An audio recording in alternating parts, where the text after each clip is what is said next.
महोदय, अब तो हमारा तिरंगा झंडा भी हमसे ये पूछने लगा है कि क्या बात है भारत।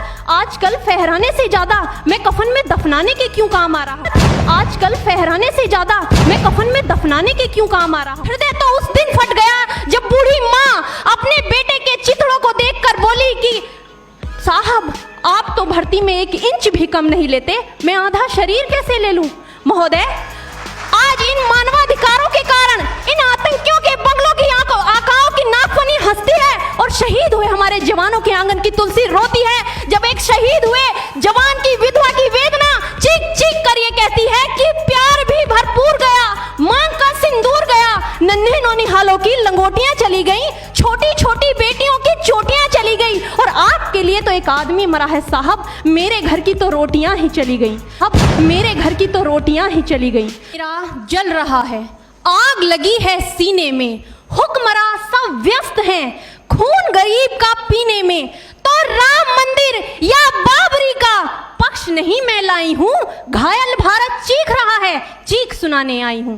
परम आदरणीय सभापति महोदय, मंचासीन निर्णायक मंडल समिति एवं उपस्थित मेरे प्यारे साथियों, मैं आरक्षी खुशबू चौहान, केंद्रीय रिजर्व पुलिस बल, आज सदन की राय से असहमत होते हुए वक्ता विपक्ष में अपने विचार प्रस्तुत करूंगी।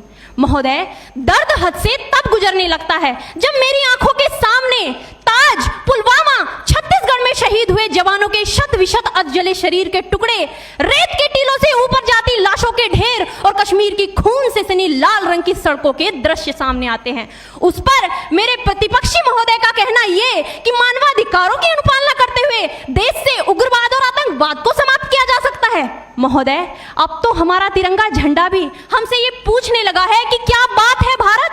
आजकल फहराने से ज्यादा मैं कफन में दफनाने के क्यों काम आ रहा हूं। महोदय, हृदय तो उस दिन फट गया जब बूढ़ी माँ अपने बेटे के चिथड़ों को देखकर बोली कि साहब, आप तो भर्ती में 1 इंच भी कम नहीं लेते, मैं आधा शरीर कैसे ले लूं। महोदय, आज इन मानवाधिकारों के कारण इन आतंकियों के बंगलों की आकाओं की नाकफनी हंसती है और शहीद हुए हमारे जवानों के आंगन की तुलसी रोती है। जब एक शहीद हुए जवान की विधवा की वेदना चीख चीख कर ये कहती है कि प्यार भी भरपूर गया, मांग का सिंदूर गया, नन्हे नौनिहालों की लंगोटियां चली गई, छोटी छोटी बेटियों की चोटियां चली गई, और आपके लिए तो एक आदमी मरा है साहब, मेरे घर की तो रोटियां ही चली गई। महोदय, किसी भी युद्ध को जीतने के लिए पहल करना सबसे ज्यादा आवश्यक है, क्योंकि इतिहास गवाह है कि पहल करके बड़े बड़े युद्धों के परिणाम बदल दिए गए हैं। परंतु आज मानवाधिकारों के कारण हमारे देश के जवान इस कदर बंधे हुए हैं कि अपनी ड्यूटी पर खड़े होकर भी वो आज पहल करने से डरते हैं, क्योंकि महोदय, भविष्य में उन्हें कटघरे में खड़े होने का डर सता रहा होता है।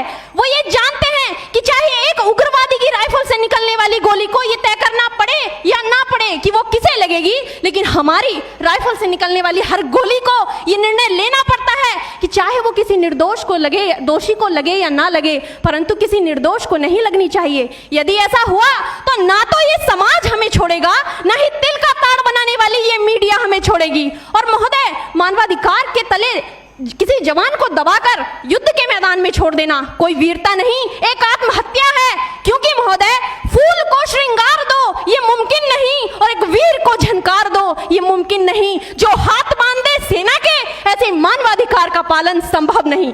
महोदय, आज सत्यनिष्ठा के मार्ग पर चलते हुए भी हमारे देश का जवान इन आतंकवादियों, इन पत्थरबाजों से डरता है, क्योंकि वो जानता है कि उसकी राइफल से निकलने वाली गोली अगर टारगेट को हिट नहीं भी करेगी तो भी 400 मीटर तक जाएगी, और यदि इस बीच वो किसी निर्दोष को लग गई तो महोदय, हमें अपनी नौकरी से हाथ तक धोना पड़ सकता है।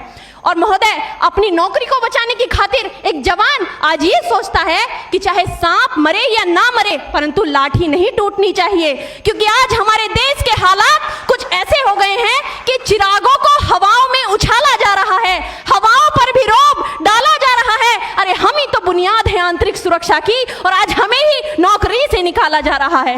महोदय, जब पुलवामा में 44 जवान शहीद हुए, छत्तीसगढ़ में 76 जवान शहीद हुए, तो कोई भी मानवाधिकार की दुहाई देने वाला हमारे पक्ष में आकर खड़ा नहीं हुआ। परंतु जब जेएनयू विश्वविद्यालय में एक देशद्रोही के द्वारा भारत तेरे टुकड़े होंगे, अफजल हम शर्मिंदा हैं जैसे देशद्रोही नारे लगते हैं, तो सारे मानवाधिकार के ज्ञाता आकर उसके पक्ष में खड़े हो जाते हैं। तभी तो क्या कहा था उस देशद्रोही ने कि तुम एक अपनी भारतीय सेना की तरफ से आज ये ऐलान करती हूँ कि उस घर में घुसकर मारेंगे जिस घर से अब जल निकलेगा, वो कोख नहीं पलने देंगे जिस कोख से अब जल निकलेगा। उठो देश के वीर जवानों, तुम सिंह बनकर दहाड़ दो।